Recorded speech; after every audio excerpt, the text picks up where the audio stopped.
Mga kapuso, padayon nga ginabantayan sa pag-asa ang duwa ka nagapor mga malain nga panahon sa sulod kag sagwa sang Philippine Area of Responsibility.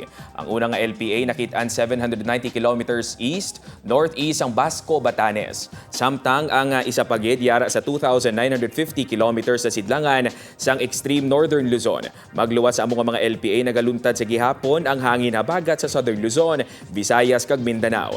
Sa karon nagapadayon ang manubo nga tsansa nga mangin bagyo ang among mga LPA base sa wind forecast sang Metro Weather. Pero ang trough o ng extension sang LPA sa sulod sang PAR ang magapaulan sa Batanes kag Cagayan suno sa pag-asa. Subong aga posible ang pag-ulan sa pila ka bahin sang Western Visayas base sa rainfall forecast sang Metro Weather. Magapadayon ini kag manginlapnagon karon sa hapon. Posible man ang heavy to intense rain sa pila ka mga lugar gani mangin alerto gid sa pagbaha o landslide.